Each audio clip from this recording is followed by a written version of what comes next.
What's going on, guys? We're going to talk about a couple things here. We're going to be doing a final test and review of CarPro's ClearCut compound, and then finishing with CarPro Essence primer coat. And we want to just back up a little bit and talk about how this may or may not compromise the layering of a coating on your vehicle. First and foremost, this is designed to work with CarPro products, so ceramic coatings by the name of Seaquartz UK, Seaquartz Classic, Finest, I think it's Revised, and Professional now. This was designed with the intention to be used with their products. That being said, there is no science to prove that this will compromise non-silicon dioxide based coatings. There are a lot of people out here who use this or Endurance or several other products to finish down a vehicle and coat it.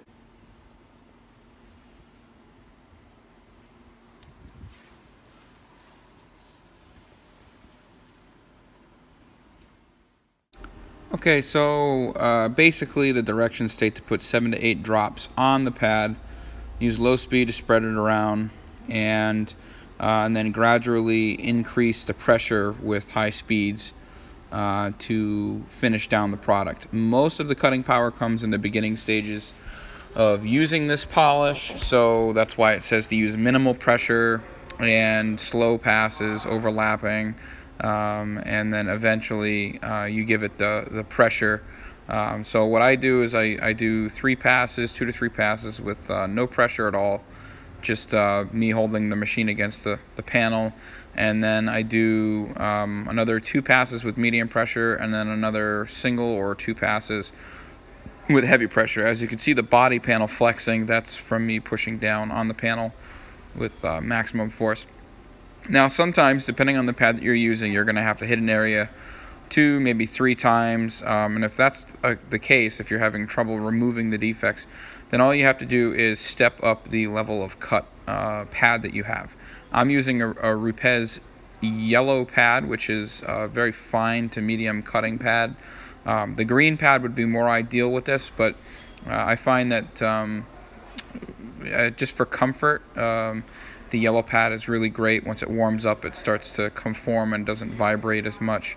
The green pads are a little stiff, so sometimes the machine can jump around a lot and shake a lot, and it might be just my machine. My machine's pretty old and it's beat up, and it's time for me to upgrade. But first and foremost, the important thing to remember is this is not a normal compound. This is not the type of compound that cuts more with pressure. It actually finishes better with pressure.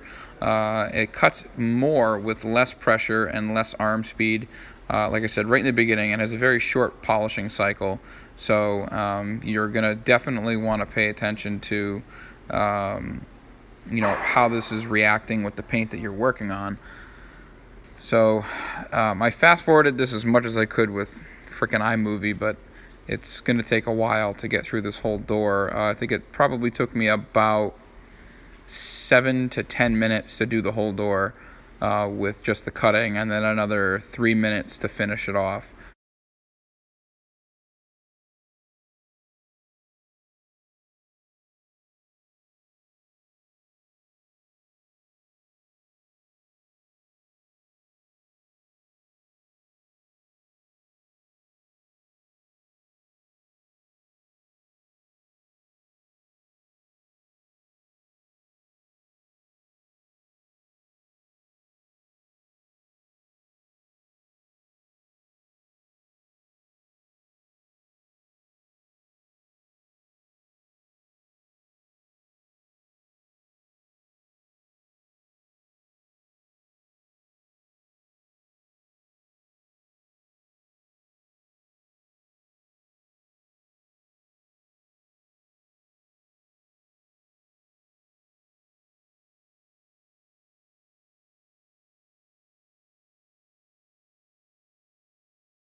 So I am finishing off this panel with CarPro Essence on a black Lake Country Force pad, and usually I put about 4 drops per section. Each section is probably about a little bit more than a quarter of the door or half the door.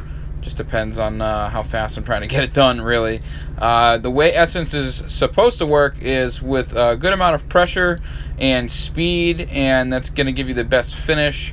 Also, while cooking off some of the fillers that are in it. That's why it's important to pre-coat the hell out of the panel. The reason why I like Essence is because it leaves the hydrophobic properties behind.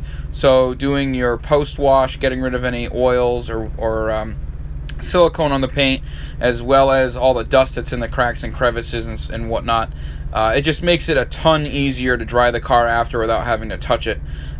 So there is some concern about the silicon dioxide. I haven't read any official publications by any company or anything like that saying that it would compromise other coatings. That being said, I've used it a whole bunch on a lot of coated cars, and in the last 2 years I've had 0 issues with several different types of coatings, not just the C-Quartz or CarPro brand. So this is a really good polish. Reflect also is a very good polish. Reflect works really well on certain types of paint. This paint's not necessarily soft, but for some reason I couldn't get it to finish down very well. It probably was just because I wasn't being patient enough, but I always use CarPro Essence as kind of like my final polish on a lot of vehicles. And I know some people are abject against using an all-in-one before they coat, but this product's not really made to be an all-in-one. It's made to be a primer polish for ceramic-based coatings. So this is the final result. It looks freaking awesome. Very little work, probably under 10 minutes to do that section, cut and polish. I'd say a little bit more than 10 minutes, maybe about 13 or 14 minutes to do the entire bottom part of the door. And I only had to redo one section, I think, one time, so it came out really, really good. So that's pretty much it, guys. That's my review on ClearCut. I think it's a great product. It works really well. I just did the post-wash on the SRT here, and we're going to be using this product a lot more. I'm going to be testing it on various types of paints, ceramic clears, so on and so forth. But my advice to you guys is give it a shot. Buy a small bottle of it. See what you think. Use Rupes pads. You can use any pads you want. Again, you're going to get better levels of cut with more aggressive pads versus a polishing pad, but also you're going to be sacrificing your finishing ability as well. So any questions, anything like that, just let me know, and hopefully you guys found this video somewhat helpful and informative, and pushed you over that fence to make the decision to buy yourself a bottle of CarPro ClearCut. Thanks for watching.